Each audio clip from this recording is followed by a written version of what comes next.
Imagine waking up every morning knowing that your next decision could either save a village or condemn it to flames. Now, picture yourself in France, in the year 1370, living as King Charles V, called the Wise, ruler of one of the most powerful kingdoms in medieval Europe. Your feet touch cold stone floors each dawn, the weight of a golden crown pressing down not just on your head, but on your very soul. The cathedral bells echoed through the stone corridors of the Palace of St. Paul, like divine hammers striking against my consciousness. 6 in the morning, and already my bones protested against the approaching day. I had learned, over these 6 years of ruling France, that a king never truly sleeps. Even in dreams, the crown whispers its demands. My chamber felt like a tomb made of luxury.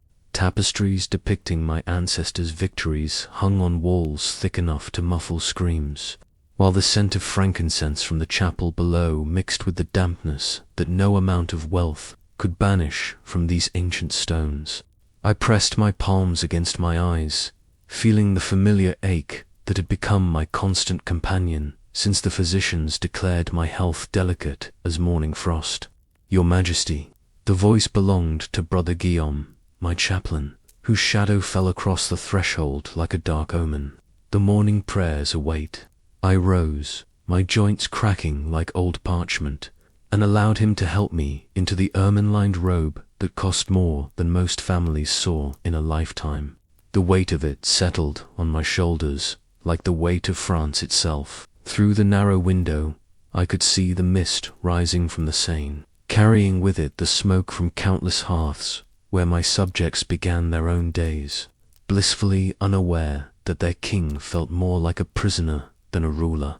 "Tell me, Guillaume," I said as we walked toward the chapel, my voice echoing in the empty corridor, "do you think God truly speaks to kings, or do we simply hear what we need to hear to survive another day?" His step faltered for just a moment.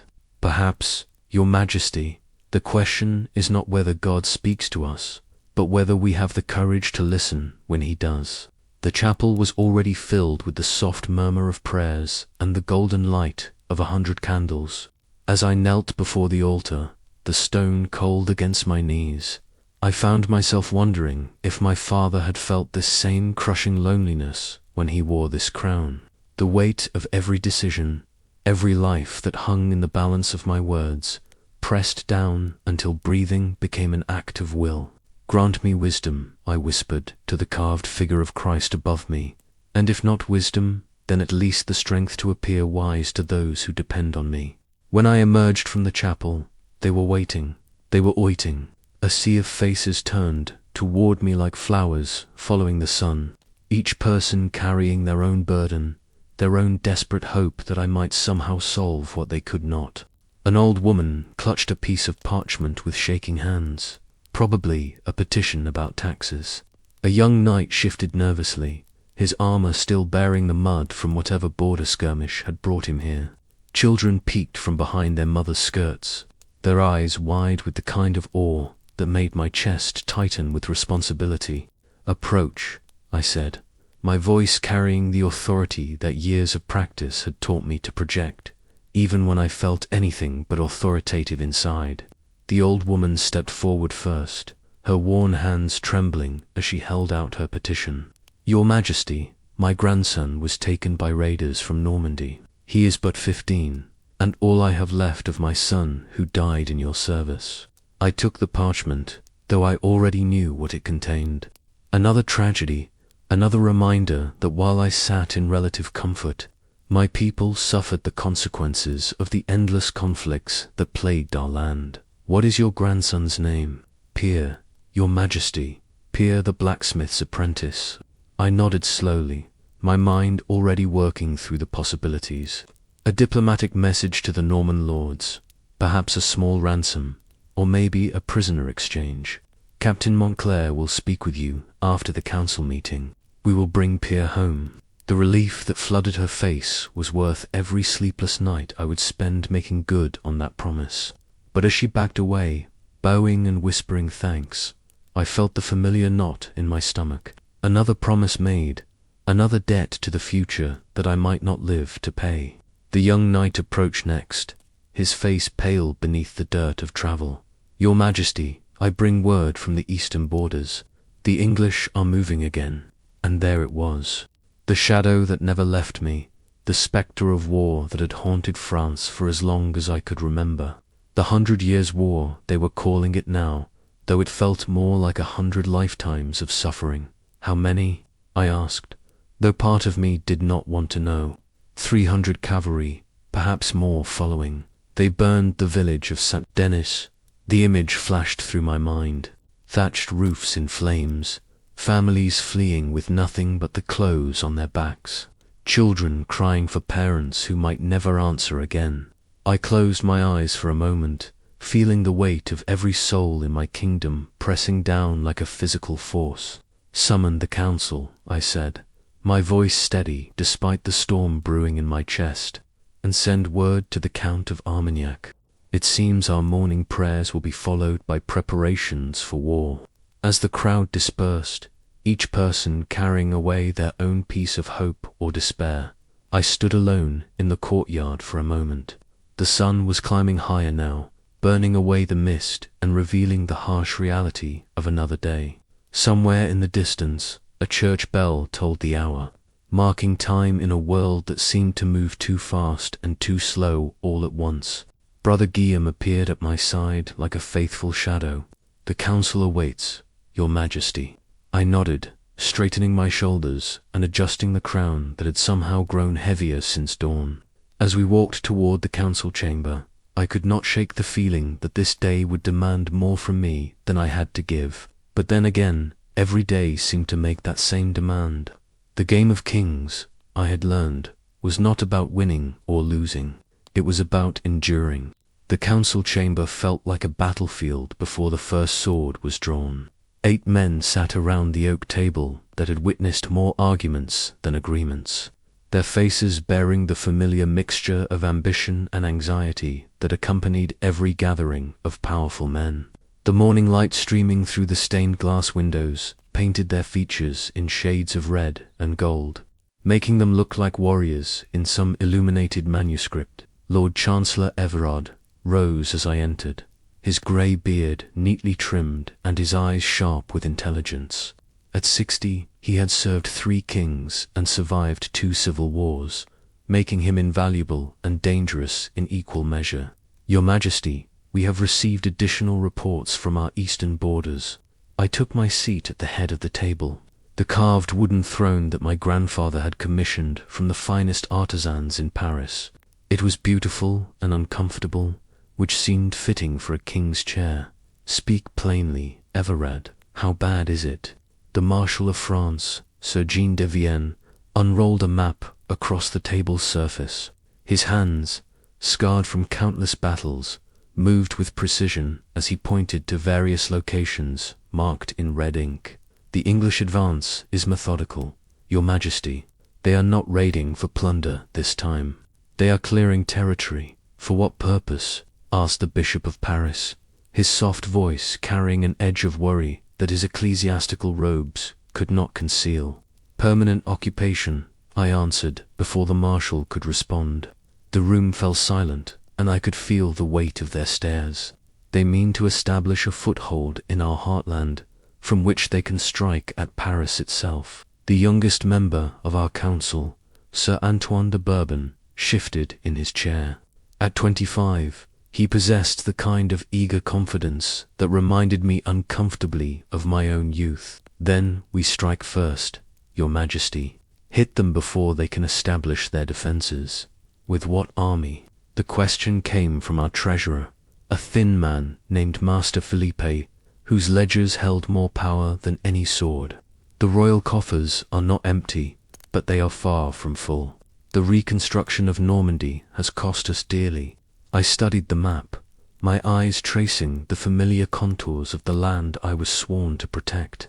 Each village, each river, each hill represented thousands of lives depending on the wisdom of our decisions. "What of our allies?" "The Duke of Burgundy sends his regrets and a gift of wine," Sir Jean replied dryly. It seems his loyalty extends only as far as his own borders remain unthreatened. The familiar taste of betrayal filled my mouth. Politics in medieval France was like dining with wolves. Everyone smiled and shared bread, while calculating how best to devour their neighbors. And the German princes, the Holy Roman Emperor, is dealing with his own rebellions, Everard said, consulting a scroll covered in his precise handwriting. We are, for the moment, alone. The silence that followed felt heavy enough to crush stone. I leaned back in my chair, feeling the familiar tightness in my chest that accompanied difficult decisions. Through the window, I could see servants going about their daily tasks in the courtyard below, their movements unhurried and peaceful. They trusted me to protect that peace, and I was not certain I possessed the means to do so. There is another option, said a voice from the corner of the room. Everyone turned to look at Lady Marguerite de Montpellier, the only woman on my council, and perhaps the wisest person in the kingdom. She had requested permission to attend this meeting, claiming knowledge that might prove useful. Now, as all eyes focused on her, she rose with the grace of someone accustomed to commanding attention in rooms full of men who believed wisdom was a masculine virtue. Speak, I said, ignoring the disapproving murmur from the bishop. The English strength lies in their cavalry and their archers, she said, moving to stand beside the map. But they have a weakness. They are far from home, with supply lines that stretch across hostile territory. They need local support to maintain their advance. Support they are unlikely to receive from our people, Sir Antoine said with the certainty of youth. Lady Marguerite smiled, and there was something almost predatory in the expression. Not from the common folk, no, but there are nobles in the eastern provinces who have grown dissatisfied with your rule, your majesty. Men who believe they could govern their lands better without interference from Paris. The room erupted in angry voices. Sir Jean's hand moved instinctively to his sword hilt, while the bishop muttered something about treason that was lost in the general uproar. I raised my hand for silence, my mind already working through the implications of what Lady Marguerite had revealed. Names, I said quietly. The Count of Champagne, for certain. Possibly the Duke of Lorraine, and she hesitated for the first time. There were whispers that your cousin, the Duke of Orleans, has been seen meeting with English envoys. The betrayal hit me like a physical blow. Louis of Orleans was family, a man I had trusted with sensitive diplomatic missions and military commands. If he had turned against me, then the situation was far worse than I had imagined. Evidence? I asked, my voice steady despite the turmoil in my chest. Letters, Lady Marguerite replied, producing a small leather pouch from beneath her cloak, intercepted by merchants loyal to the crown. The content is illuminating. I took the pouch, feeling its weight like a stone in my palm. Inside were 3 pieces of parchment, each bearing the seal of English nobles. The words, written in Latin, laid out a detailed plan for dividing France among English-friendly lords, with my cousin positioned to rule the eastern provinces as a vassal of the English crown. How long have you known of this? I asked Lady Marguerite. 2 weeks, Your Majesty. I wanted to verify the information before bringing it to your attention. 2 weeks. 2 weeks during which I had been making decisions based on incomplete information, trusting men who had already sold my kingdom to our enemies. The anger that rose in my chest was pure and hot, but I forced it down. Anger was a luxury that kings could not afford. Recommendations, I asked the room.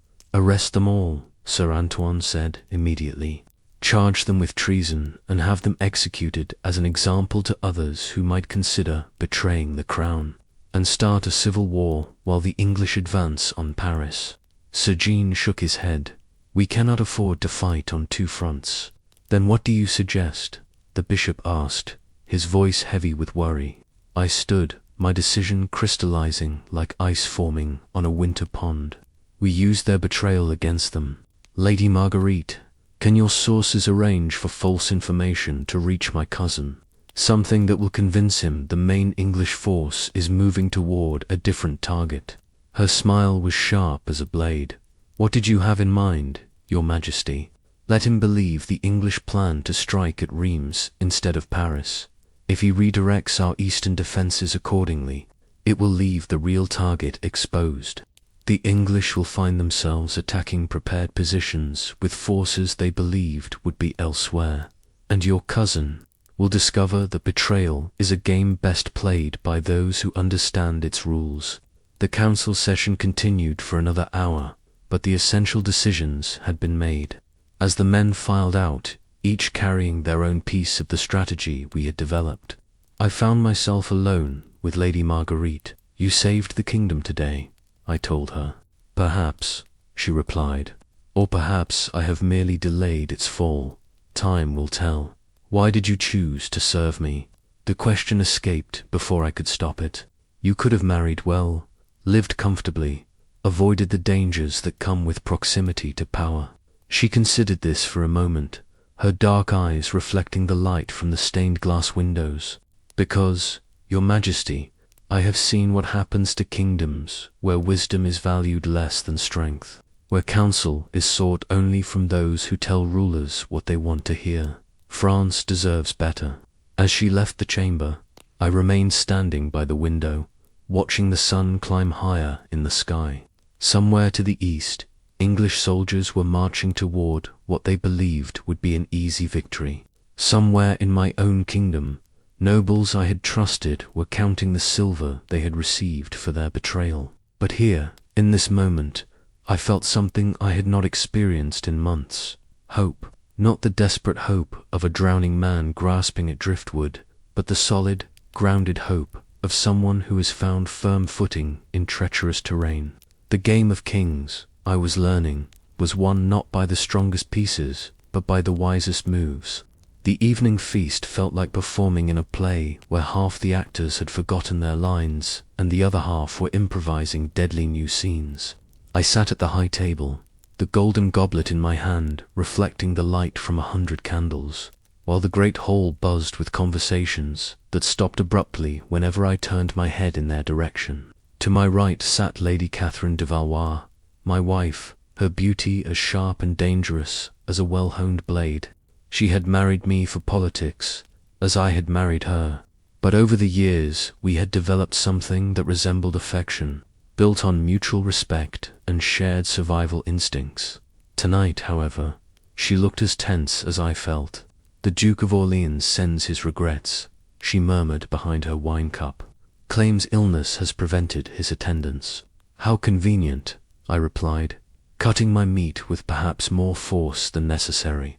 The same illness that has kept him from court for the past month, no doubt. Charles, her voice carried a warning. We were surrounded by ears that reported everything back to interested parties, and even the slightest indication of suspicion could have consequences neither of us could predict. I nodded, understanding. The game required performance, and we were both accomplished players. I lifted my goblet toward the hall, offering a toast to absent friends while my eyes swept the assembled nobles, searching for signs of guilt or nervousness. What I found was more disturbing than outright betrayal, an undercurrent of expectation, as if the entire court was waiting for something to happen. My lords and ladies, I began, my voice carrying easily across the hall. Tonight we celebrate not just our prosperity, but our unity in the face of challenges that would divide lesser kingdoms. The response was polite but measured. Goblets raised, voices murmured agreement, but I could sense the calculation behind every gesture. How many of these smiling faces belonged to potential traitors? How many were already planning their next moves in a game where the stakes were measured in lives and kingdoms? Beside me, Sir John de Vienne leaned close enough to whisper, "The messenger from Reims arrived an hour ago. The English have taken the bait." Relief flooded through me, though I kept my expression neutral. And our friends, moving their forces exactly as we hoped. They will be badly positioned when the real attack comes. I nodded slightly, then raised my voice again. Let us hear from our master of revels. What entertainment has been prepared for this evening? A thin man with nervous hands stepped forward, bowing so low his forehead nearly touched the floor. "Your Majesty, we have prepared a performance of the Song of Roland, featuring the courage of noble knights in service to their rightful king." The irony was not lost on anyone in the room. The Song of Roland was a tale of loyalty and betrayal, of warriors who died rather than abandon their duty. I wondered if the choice was intentional or merely coincidental. In my experience, there were few coincidences in royal courts. "Proceed," I said, settling back in my chair as musicians took their positions and actors began to arrange themselves in the center of the hall. As the performance began, I found my attention drifting to the faces around me. Lord Bertrand de Montfort, a man whose loyalty I had never questioned, sat rigid in his chair, his eyes fixed on the entertainment with unusual intensity. The Countess of Provence whispered something to her companion that made the other woman pale. Even the servants seemed more attentive than usual, their movements careful and deliberate. "Something is wrong," Lady Catherine murmured beside me. "Many things are wrong," I replied. "The question is, which ones require immediate attention?" The performance reached its climax, with Roland fighting valiantly against overwhelming odds, while his companions fell around him. The actor playing the doomed hero lifted his horn to call for aid that would come too late, his voice echoing through the hall with surprising power. As the mournful notes faded, I felt a chill that had nothing to do with the evening air. "Magnificently performed," I announced, rising from my chair. "Let us show our appreciation for such artistry." The applause was enthusiastic, but I noticed several nobles using the noise as cover for urgent conversations. Hands moved beneath tables, passing what looked like small pieces of parchment. Glances were exchanged between people who should have had no reason to communicate. The undercurrent of conspiracy was so strong I could almost taste it in the wine. As the evening progressed, I made my way through the hall, speaking with various guests, while Lady Marguerite and Sir Jean positioned themselves strategically around the room. We had agreed on signals, subtle gestures that would allow us to communicate without alerting potential enemies to our awareness of their plotting. "Your Majesty," Lord Bertrand approached as I paused near one of the great tapestries depicting my father's victories. "Might I request a private audience? There is a matter of some delicacy I need to discuss." I studied his face, searching for signs of deception. Bertrand had been a friend since childhood, a man who had fought beside me in the early years of my reign. But friendship meant little when faced with English gold or the promise of greater power. "Of course," I replied. "Tomorrow morning, after prayers." "I fear the matter cannot wait so long, Your Majesty. It concerns immediate threats to your safety." The words sent ice through my veins. Either Bertrand was warning me of danger, or he was part of it and trying to separate me from my protectors. Around us, the feast continued, but I could sense attention focusing on our conversation, like wolves sensing wounded prey. "Very well," I said, my decision made. "In the solar, in 1 hour. Bring only yourself." He nodded and melted back into the crowd, leaving me to wonder if I had just agreed to walk into a trap. But sometimes, I had learned, the only way to expose a conspiracy was to give it opportunity to reveal itself. The remainder of the feast passed in a blur of forced conversation and careful observation. When the appropriate time had passed, I excused myself and made my way to the solar, a smaller chamber off the main hall where I conducted private business. Lady Catherine gave me a look that conveyed both concern and understanding. If I did not return within a reasonable time, she would send the guards. The solar was dimly lit, with only a few candles providing light against the darkness pressing in from the windows. I had deliberately chosen not to have the room fully illuminated, preferring shadows that might conceal as much as they revealed. When Bertrand arrived, he paused in the doorway as if surprised by the atmosphere I had created. "Close the door," I instructed, remaining seated in the chair I had positioned to give me the best view of all entrances. He complied, then moved to the center of the room. In the flickering candlelight, his face looked younger than his 40 years, reminding me of the boy who had learned swordplay beside me in these very halls. "Speak," I said simply. "Your Majesty, there are men in this court who wish you harm. Tonight, during the feast, I overheard—" "Names," I interrupted. Double quotes. He hesitated, and in that hesitation I saw the truth. Whatever he had come to tell me, it was not the whole truth. "Bertrand," I said gently, "we have known each other since we were children. I have trusted you with my life more times than I can count. If there is something you need to tell me, speak plainly." He dropped to one knee, a gesture that seemed both respectful and desperate. "Your Majesty, I have been approached by agents of the English crown.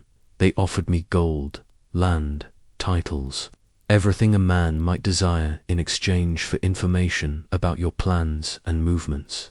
The confession hit me like a physical blow, but I kept my expression neutral. "And your response?" "I told them I would consider their offer, but I came to you instead, because my honor means more than their promises." Relief and suspicion warred in my chest. Was this genuine confession, or an elaborate deception designed to win my trust while providing his true masters with access to my inner circle? What information did they seek? Your military plans, the state of your health, the loyalty of your other advisors. They seem particularly interested in your relationship with Lady Marguerite. That detail gave me pause. Lady Marguerite's involvement in this morning's council session had been kept secret from all but those present. If the English were asking about her specifically, it suggested they had sources within my most trusted circle. Who approached you? A man calling himself Brother Francis, claiming to be a Franciscan monk, traveling from monastery to monastery, but his hands were too soft for a man who had taken vows of poverty, and he wore a ring beneath his gloves. I considered this information, my mind working through the implications. If what Bertrand was telling me was true, then the English network in France was larger and more sophisticated than we had imagined. If he was lying, then the trap was more elaborate than I had expected. What do they expect from you now?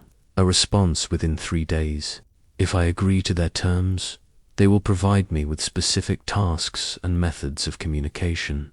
And if you refuse, his smile was grim. They did not discuss that possibility.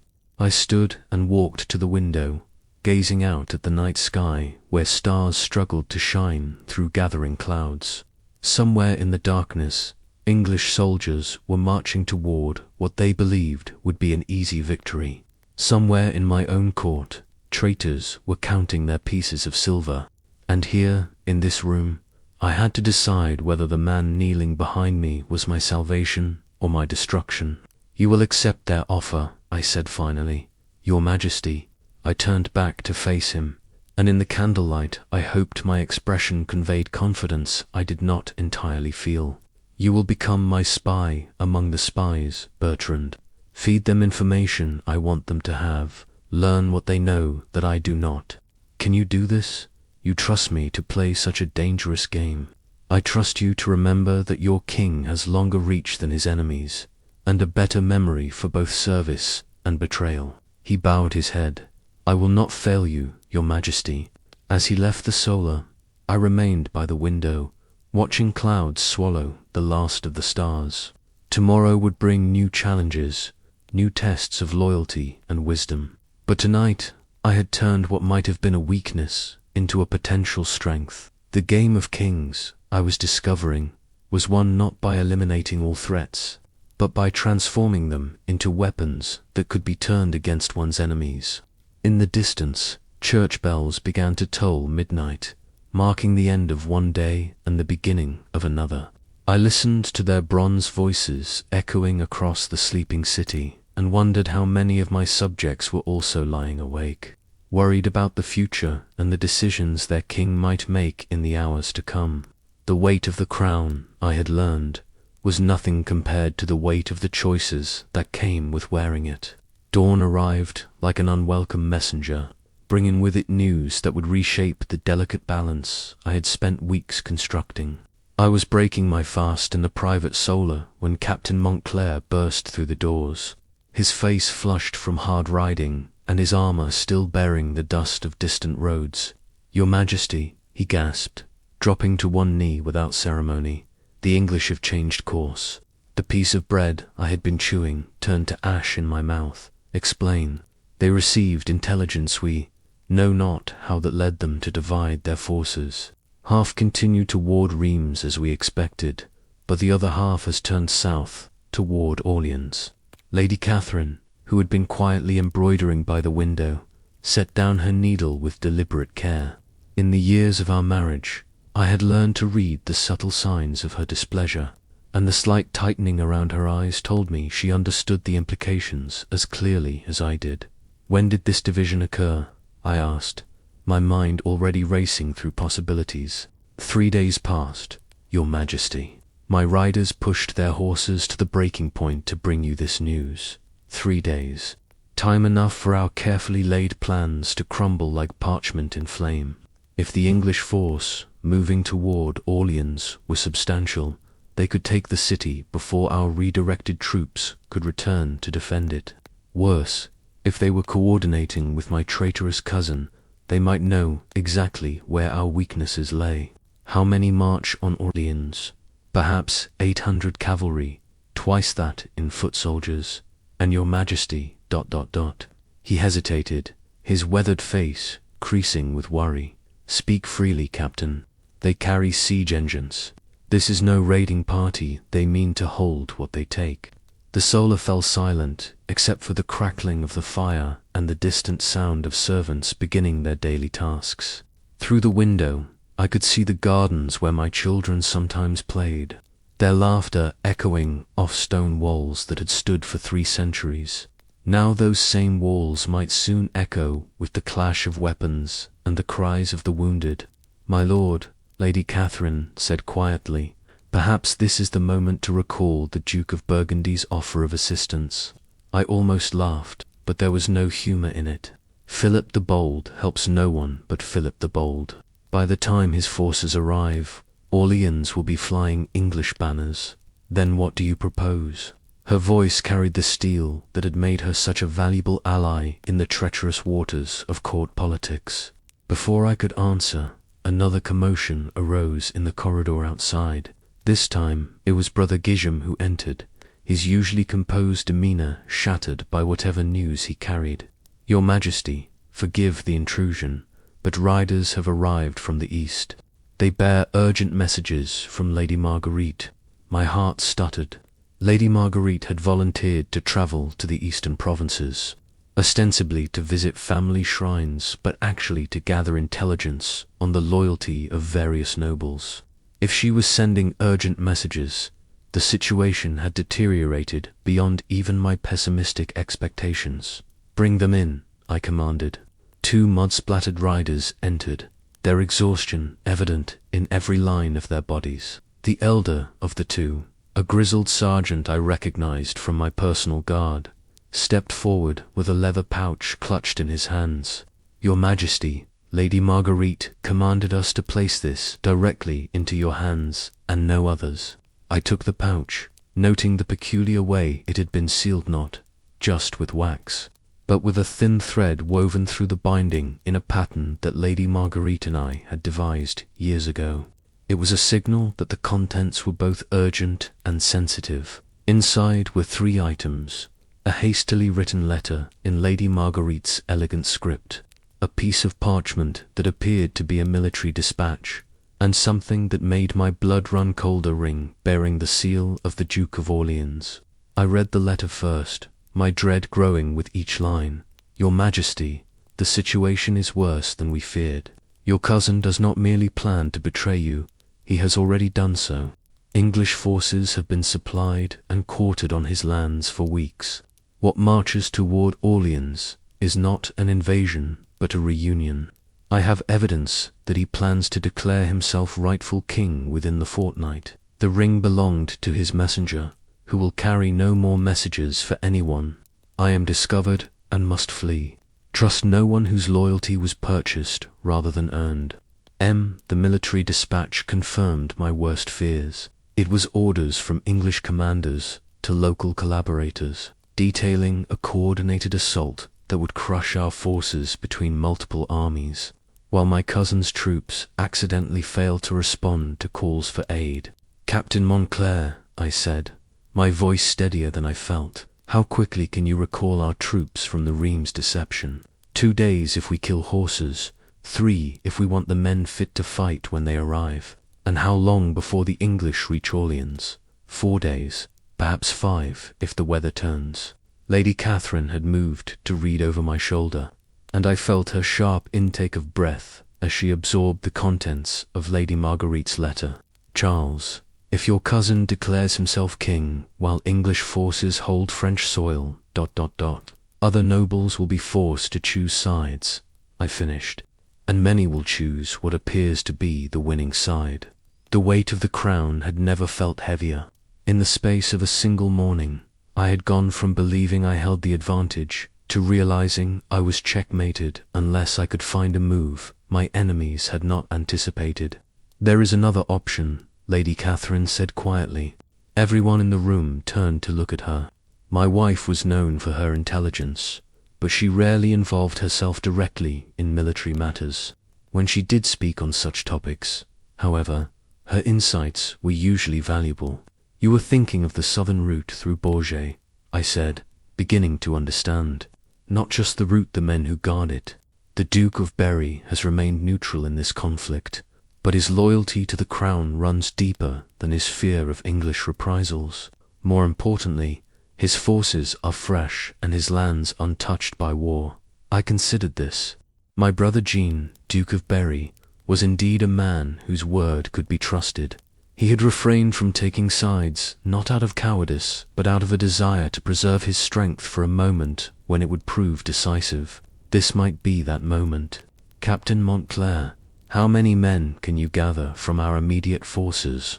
Not the ones marching toward Reims, the guards here, the local levies, any troops within a day's ride of Paris." "Perhaps 1,200, Your Majesty. Not enough to face what approaches Orleans, but possibly enough to convince the Duke of Berry that supporting us is a wise investment in his future." I stood, decision crystallizing in my mind like ice forming on a winter pond. "Brother Gigham, prepare letters for immediate dispatch. Captain, select your fastest riders. Lady Catherine, I will need you to coordinate supplies for a rapid march." "You mean to leave Paris?" Lady Catherine asked, surprise evident in her voice. "I mean to be where a king is needed most, leading his men against those who would steal his crown." I walked to the window, gazing out at the city that had been the seat of French power for centuries. "If I remain here while my kingdom burns around me, I am not a King Jai. I'm merely a man in an expensive hat waiting for someone braver to take it from me." The next hours passed in a blur of activity. Messengers rode out in all directions, carrying letters sealed with the royal seal. Weapons were gathered, horses prepared, provisions loaded onto carts. The palace buzzed with the controlled chaos that accompanied any major military mobilization. But underneath the activity lay an undercurrent of tension that everyone could feel, but no one dared name. As evening approached, I found myself in the chapel once more, kneeling before the altar where I had prayed for wisdom that morning. The day had brought precious little wisdom, but it had provided clarity of purpose. Sometimes, I reflected, that was the best a king could hope for. "Your Majesty," Brother Guillaume's voice echoed softly in the vaulted space. "Yes, the men are ready. We can depart at first light." I nodded, remaining on my knees for a moment longer. "Guillaume, do you believe God tests kings more severely than other men?" The old priest considered this with the gravity he brought to all theological questions. "I believe, Your Majesty, that God provides each man with exactly the tests he needs to become who he is meant to be. For a king, those tests simply have consequences that reach beyond his own soul." As I rose from my prayers and prepared to leave the sanctuary, I caught sight of my reflection in the polished silver of the altar vessels. The man looking back at me bore little resemblance to the uncertain prince who had inherited this crown 6 years ago. War, betrayal, and responsibility had carved new lines in my face and added grey to my hair. But they had also granted me something precious, the knowledge that I would not break under pressure.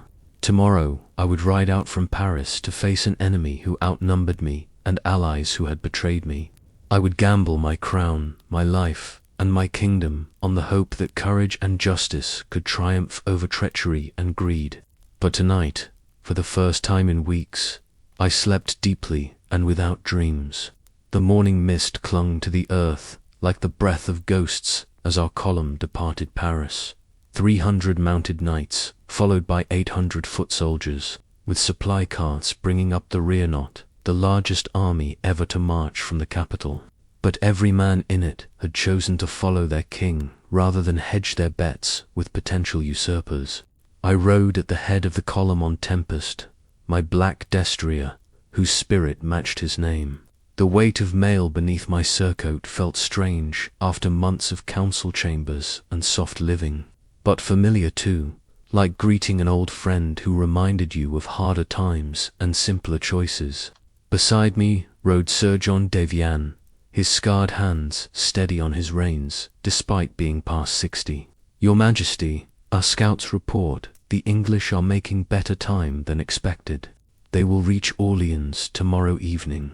And the Duke of Berry, his riders met us an hour past dawn. He will join us at Bourges with 600 men, but, ... double quotes. Sir Jean hesitated, but he wants assurances that we will not lead him to destruction. I had expected as much. Jean was cautious by nature, and the current situation would test even the boldest noble's willingness to commit fully. He also wants to know what you plan to do about your cousin. That was the question that had haunted me through the sleepless hours before dawn. Louis of Orleans was not just a traitor, he was family, the son of my father's brother, a man I had trusted with my life and my kingdom's secrets. The law demanded his death, but the political consequences of executing a duke of royal blood could tear France apart just as thoroughly as any English invasion. One battle at a time, Sir Jean. First we save Orleans, then we decide what justice requires. The road to Bourges wound through countryside that had been scarred by decades of warfare. Burned villages stood as monuments to the futility of conflict, their empty windows staring accusingly at any who passed. In the fields, farmers paused in their work to watch our column pass, their faces reflecting the weary hope of people who had seen too many armies march by with promises of protection. Near midday, we encountered our first refugees' families fleeing south from the English advance, their possessions loaded onto carts or carried on their backs. An old woman approached my horse, her weathered face streaked with tears. "Your Majesty," she called out, "they burned my village, killed my grandson who tried to protect the church. Please, make them pay for what they have done." I dismounted and took her hands in mine, feeling the calluses that spoke of a lifetime of honest labor. "What was your grandson's name?" "Pierre, Your Majesty. Pierre, the blacksmith's apprentice." The name hit me like a physical blow. This was the boy I had promised to rescue, the grandson of the woman who had petitioned me just days ago. Now he was dead, killed defending a church from men who claimed to serve a Christian king. "Pierre will be remembered," I told her, my voice rough with emotion I did not try to hide, "and those who killed him will answer for it." As we resumed our march, the weight of that promise settled onto my shoulders alongside all the others I carried. Each mile brought new refugees with new stories of loss and suffering, and each story added fuel to the fire that burned in my chest. We reached Bourges as the sun touched the western horizon, painting the sky in shades of red that seemed appropriate for what was to come. The Duke of Berry met us at the gates of his city, resplendent in armor that gleamed despite the day's travel. Behind him stood his captains and knights, their banners snapping in the evening breeze. "Brother," Jean said as I dismounted, his formal tone belying the warmth in his eyes, "you look like a king who means business." "I look like a king who has run out of patience for games," I replied, clasping his armored shoulder. "Thank you for standing with me. Father always said The crown was a burden that required sharing. I may not envy you the weight of it, but I will not let you carry it alone. That evening, we held council in the great hall of Bourges maps, spread across tables that had been hastily cleared of their usual burden of ledgers and correspondence. The assembled commanders represented the flower of French chivalry men who had fought in a dozen campaigns and knew the cost of both victory and defeat. The English position is strong, Serene reported, using a dagger to point out locations on the map. They have seized the bridge approaches and established a siege camp on the northern side of Orleans.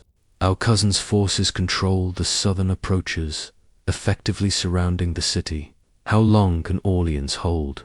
Asked the Duke of Berry. A week, perhaps 2, if they ration strictly. But the real question is not how long they can hold, but how quickly word of their plight will spread. If other cities believe the crown cannot protect them, they will open their gates rather than endure siege, I finished. It was the oldest dilemma of warfare, the need to act quickly versus the need to act wisely. A young knight named Sir Etienne raised his hand. Your Majesty, what if we were to approach from the east, hit them where they least expect attack, through the marshlands? The Duke of Berry shook his head. The ground would not support cavalry, and without our horses we lose our primary advantage. As the debate continued, I found my attention drifting to the stained glass windows that depicted scenes from the lives of saints. One window showed Saint Joan of Arc, the peasant girl who had helped my grandfather drive the English from French soil decades earlier. She stared down at me with painted eyes that seemed to hold both accusation and encouragement. There is another way, I said suddenly, and the room fell silent. Your Majesty, Serene prompted, we do not attack their strength, we attack their weakness. Every army needs supplies, and the English are far from home. If we can cut their supply lines and force them to forage in hostile territory, time becomes our ally rather than our enemy. The Duke of Berry leaned forward, interest flickering in his eyes. You propose to starve them out. I propose to make them choose between retreat and destruction. But it will require coordination with forces inside Orleans, and it will mean accepting casualties among the civilian population. The silence that followed was heavy with the weight of such a decision. To deliberately expose the people of Orleans to additional suffering went against every instinct of protection that made a man worthy of knighthood. But sometimes, I had learned, the choice was not between good and evil, but between necessary and catastrophic. I know men inside the city, said a voice from the back of the room. Everyone turned to see Lady Marguerite enter, her travelling clothes muddy and her face drawn with exhaustion. Forgive my late arrival, Your Majesty. I had to take a rather circuitous route to avoid English patrols. Relief flooded through me at the sight of her. After reading her letter that morning, I had feared the worst. Thank God you are safe. What news from inside the city? The garrison commander is Sir Robert de Clermont, a man whose loyalty to the crown is absolute. If you can get word to him, he will coordinate any action you require. But Your Majesty, she hesitated, glancing around the room at the assembled knights. Speak freely. Your cousin is not just collaborating with the English, he is planning something far more dangerous. Tomorrow night, during the siege, he intends to slip into the city under cover of darkness and remove certain obstacles to his claim. The implication was clear. Louis planned to assassinate anyone in Orleans who might challenge his right to rule, beginning with the garrison commander and any other nobles who remained loyal to me. Then we have until tomorrow night, I said, decision crystallizing in my mind. Sir Jean, select 200 of our best men for a night assault on the English camp. Duke of Berry, your forces will create a diversion at the main gate. Lady Marguerite, I need you to carry a message to Sir Robert. And you, Your Majesty, the Duke asked. I smiled and felt something cold and dangerous in the expression. I will be settling a family matter. As the council dispersed and preparations began for what would likely be the most crucial night of my reign, I stood alone in the great hall, studying the maps that would soon be stained with blood. Through the windows, I could see stars emerging in the darkening sky, their light seeming to mock the earthbound struggles of men and kingdoms. But tomorrow, I reflected, those same stars would shine down on a France that would either emerge stronger from this trial or cease to exist as an independent kingdom. The thought should have terrified me, but instead, I felt only a strange calm, the peace that comes from finally understanding exactly what must be done and having the will to do it. The game of kings, I had learned, was not won by those who played it safely, but by those who recognized the moment when everything must be wagered on a single throw of the dice. The darkness before dawn was absolute, broken only by the faint glimmer of stars and the distant glow of English campfires outside Orleans. I crouched in the tall grass with 50 of my most trusted knights, our armor blackened with soot to prevent reflection, our movements coordinated through hand signals practiced during years of campaigning together. To our east, Sir Jean's larger force waited for the signal to assault the main English camp. To our south, the Duke of Berry's men prepared to storm the gates as a diversion. But here, in the silent meadow where morning mist gathered like the breath of sleeping giants, we waited for something far more personal than military victory. Movement in the trees, whispered Sir Etienne, his young eyes sharper than mine in the darkness. I followed his gaze and saw them, perhaps 30 riders, making their way along the forest path that would bring them to the city's southern gate. At their head rode a figure I would have recognized even in complete darkness, his bearing as familiar to me as my own reflection. Louis of Orleans, my cousin, my betrayer, riding to claim a crown that had never been his to take. Remember, I murmured to my men, we take him alive, if possible. The others, ... I left the sentence unfinished. In the darkness, I could sense, rather than see, their nods of understanding. We waited until the approaching riders were committed to the open ground between forest and city walls, then rose from concealment like wraiths given substance. The surprise was complete. Half of Louis's escort fell before they could draw their weapons, arrows from our crossbowmen finding targets with deadly precision. But Louis himself was no stranger to combat. Even as his men died around him, he wheeled his destrier toward me, his sword gleaming in the starlight as he charged. For a moment, time seemed suspended. 2 members of the royal house of Valois, separated by perhaps 50 yards of ground and an ocean of betrayal. "Cousin," he called out, his voice carrying clearly in the still air, "have you come to surrender your crown, or shall I take it from your corpse?"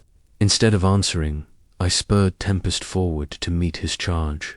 Our swords met with a clash that rang like a bell across the battlefield, the force of impact sending shockwaves through my arm and shoulder. We circled each other warily, our horses snorting and pawing the ground as we sought advantage. "You always were too trusting, Charles," Louis said, his blade weaving patterns in the air between us. "Did you really believe that pretty speeches and acts of charity would be enough to hold a kingdom together?"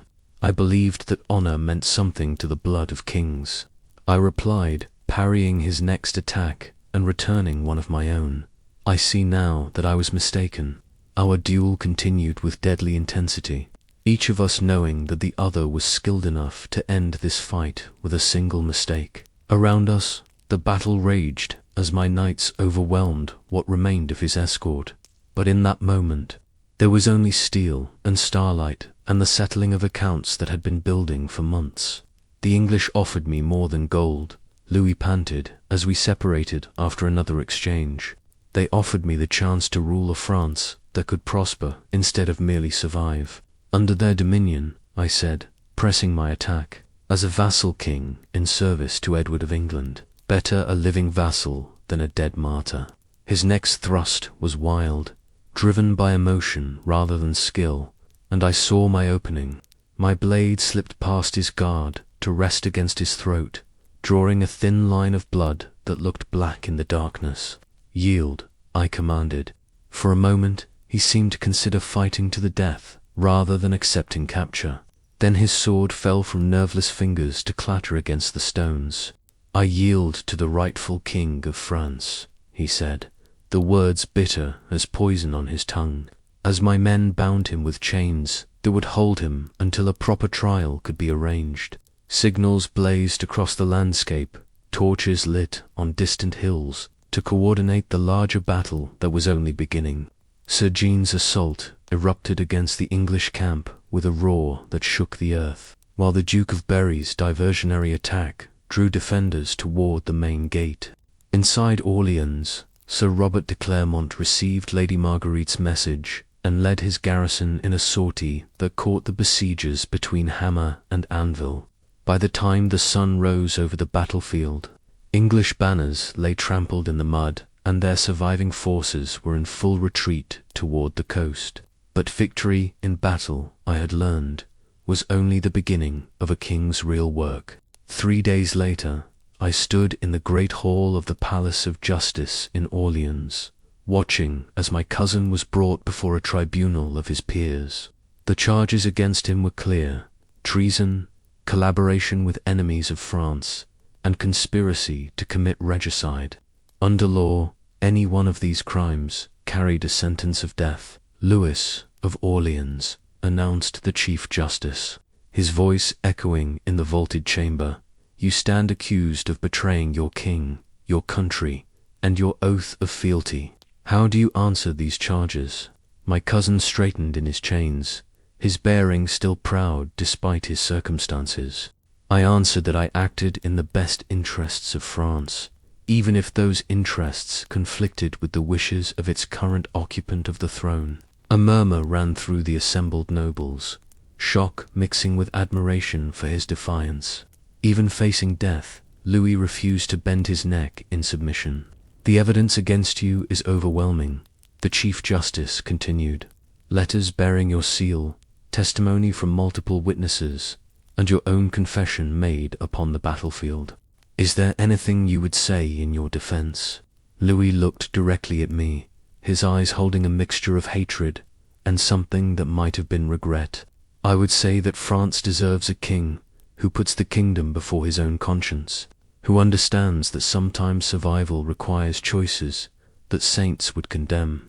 I would say that my cousin, for all his virtues, is too gentle for the throne he occupies." The words stung because they contained a grain of truth I had wrestled with since taking the crown. Was gentleness a virtue in a king, or was it a weakness that endangered the realm? The question would haunt me long after this day ended. "Have you anything else to add?" the Chief Justice asked. "Only this," Louis replied. "If you execute me, you martyr a cause that will outlive us all. If you show mercy, you demonstrate the very weakness I spoke of. Either way, cousin, you lose." The tribunal retired to deliberate, though the outcome was never truly in doubt. When they returned, the sentence was death by beheading, to be carried out at dawn 3 days hence. It was the justice that law demanded, but as I watched Louis being led away in chains, I felt no satisfaction in it. That evening, I walked alone through the gardens of the palace where I had taken residence during the siege's aftermath. The roses were in bloom, their fragrance hanging heavy in the still air, and somewhere in the distance a nightingale sang of sorrows that had no remedy. "You are troubled, your Majesty." Lady Catherine approached along the gravel path, her footsteps soft as whispers. "I am king," I replied. "Trouble is the nature of the position." She joined me on the bench beside the fountain, her presence a comfort I had not realized I needed. "He was wrong, you know, about gentleness being weakness, was he? If I had been harder, more suspicious, perhaps none of this would have been necessary. Perhaps Pierre, the blacksmith's apprentice, would still be alive, and perhaps France would be a harsher place, ruled by fear rather than loyalty. You cannot save everyone, Charles, but you can be the kind of king people choose to follow rather than merely obey. The next morning brought a visitor I had not expected, Brother Guillaume, accompanied by a young woman whose travel-stained robes marked her as a member of a religious order. "Your Majesty," the chaplain said, "this is Sister Marie Claire of the convent of St. Denis. She bears a message from your cousin." The nun stepped forward, her eyes downcast in the manner of her calling. "Your Majesty, the Duke of Orleans asked me to convey his final words to you. He says that he has had time to reflect upon his choices, and that while he does not regret acting according to his conscience, he regrets the pain his actions have caused you personally."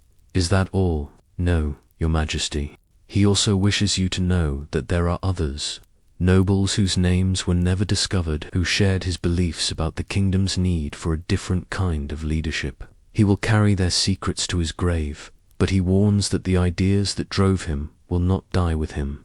I absorbed this information in silence. Even in death, Louis was forcing me to confront the fundamental questions that plagued my reign. Was mercy a sign of strength or weakness? Could a king afford to trust when betrayal seemed to lurk behind every smile? The execution took place at dawn on a platform erected in the main square of Orleans. I watched from a balcony as my cousin knelt before the block, his bearing dignified even in his final moments. When the axe fell, ending his life with a sound like splitting timber, I felt something die within me as well, not love, for that had been murdered by his betrayal, but the last vestiges of the innocent belief that family bonds were stronger than political ambition. As the crowd dispersed and life in the city returned to its normal rhythm, I remained on the balcony, staring out at the kingdom I had fought to preserve. In the distance, church bells were ringing the hour, their bronze voices carrying across the rooftops like prayers for the dead. Your Majesty, Serene, appeared at my elbow, his scarred face grave with concern. "Yes, the men are ready to return to Paris. The roads are clear, and your presence is needed at court." I nodded, but did not move immediately. Below me, the square where my cousin had died was being swept clean by servants, all trace of the morning's grim work erased as if it had never happened. But I would remember, and the memory would shape every decision I made for the rest of my reign. "Serene," I said finally, "do you believe it is possible to be both a good man and a good king?" The old warrior considered this question with the gravity he brought to all matters of importance. "I believe, Your Majesty, that the attempt to be both is what makes a king worthy of the crown he wears. The moment you stop trying is the moment you become something else entirely." As we prepared to leave Orleans and return to the business of ruling, I carried with me the hard-won knowledge that kingship was not about finding easy answers to difficult questions. It was about making the best decisions possible with incomplete information, accepting the consequences of those decisions, and somehow maintaining enough humanity to care about the cost of power. The game of kings, I had finally learned, was not about winning or losing. It was about enduring with honor intact, and teaching those who came after that the crown was a burden to be carried, not a prize to be won. Epilogue. 10 years have passed since that dawn in Orleans, when I watched my cousin pay the ultimate price for his betrayal. As I write these words, in the quiet of my private study, grey touches my temples, and the weight of the crown seems lighter somehow. Not because it has changed, but because I have learned better how to carry it. France has prospered in these years of peace we fought so hard to secure. The English retreated to their island fortress, content for now to lick their wounds and plan for future generations. The nobles who might have followed Louis into rebellion found themselves choosing between exile and submission. Most chose wisely. The common people, freed from the constant threat of war, have rebuilt their villages and raised their children in safety. But it is not the grand victories I think of tonight as rain patters against the windows of this palace that has sheltered French kings for 3 centuries. Instead, I remember faces. The old woman who wept for her grandson Pierre, now buried with honor in the Cathedral of Orleans. Sir Robert de Clermont, who died peacefully in his bed last winter, his loyalty to the crown never wavering. Lady Marguerite, whose quick thinking and brave actions saved not just my kingdom but my life, now retired to her estates, where she writes histories that future scholars will study long after we are all dust. Lady Catherine sleeps in the chamber next to mine, her breathing soft and regular in the way that speaks of contentment rather than mere exhaustion. Our children have grown strong and wise, educated not just in the arts of war and statecraft, but in the harder lessons of compassion and justice. They will face their own trials when their time comes, but I believe we have given them the foundation they will need to build upon. Brother Guillaume still serves as my chaplain, though his steps are slower now and his eyesight dim. He reminds me daily that earthly kingdoms are temporary things, shadows cast by eternal truths that no amount of political maneuvering can alter. His counsel has grown more precious with each passing year, perhaps because I have finally learned to listen not just to his words, but to the wisdom behind them. The palace corridors echo with different sounds. Now, the laughter of children at play, the quiet murmur of scholars debating questions of philosophy and law, the purposeful bustle of a court that serves the kingdom rather than merely feeding on it. We have built something worth preserving, something that will outlast the men and women who created it. Yet I would be lying if I claimed that the shadows of the past do not still haunt these halls. Sometimes, in the deepest hours of night, I find myself wondering about the paths not taken, the choices that might have led to different outcomes. What if I had trusted Louis more completely? What if I had acted more decisively against the English threat? What if I had been stronger, or wiser, or simply different? But these questions, I have learned, are the luxury of peacetime reflection.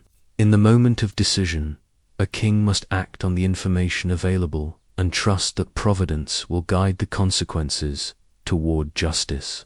Regret is a poison that corrodes the soul, while acceptance is the foundation upon which future wisdom is built. My greatest teacher in this regard has been time itself. The urgent crises that once seemed to threaten the very existence of the kingdom now appear as merely chapters in a longer story, important but not final.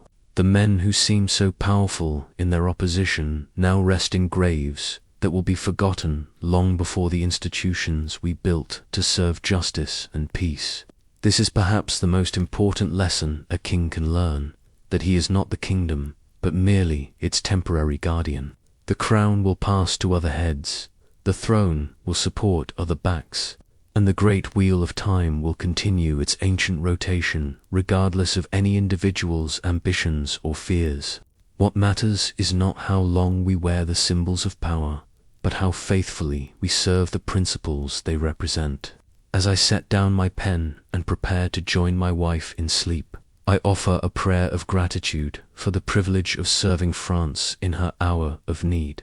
It has been the greatest honor of my life to wear this crown, to carry this burden, to make these impossible choices that shape the destinies of countless souls. Tomorrow will bring new challenges, new decisions, new opportunities to prove worthy of the trust that has been placed in me. But tonight, in the quiet sanctuary of this ancient palace, I rest in the knowledge that we have built something lasting, something worth the sacrifices it required. The game of kings continues, as it always has and always will, but for this brief moment in history, the moves have been made with honor, the pieces protected with care, and the board left better than we found it. That, I believe, is the most any ruler can hope to achieve. Historical note: this narrative is inspired by the real life of Charles V of France, 1338 to 1380, known as Charles the Wise, who ruled during one of the most turbulent periods in French history. While the specific events and characters in this story are fictional, they are grounded in the authentic challenges faced by medieval monarchs during the 100 Years' War.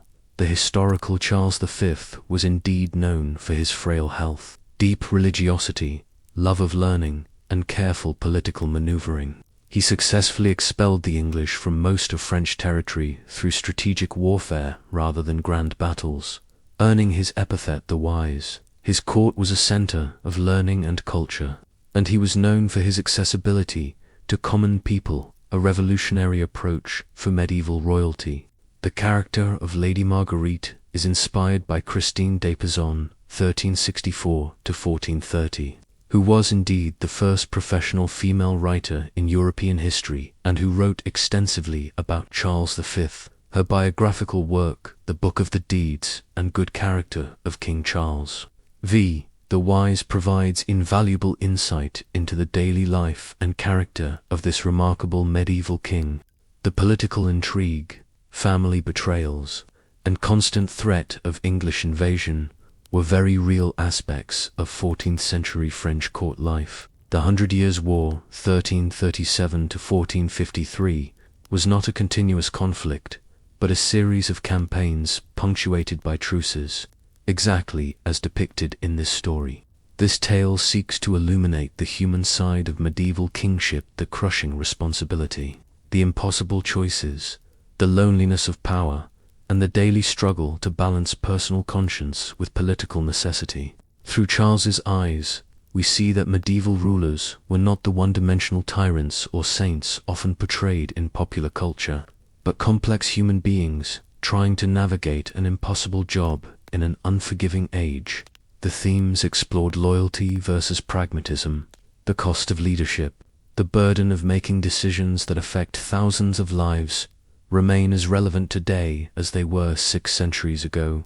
In our modern world of democratic leadership, we can still learn from the struggles of a medieval king who understood that true power lies not in commanding obedience, but in earning the trust and respect of those we serve.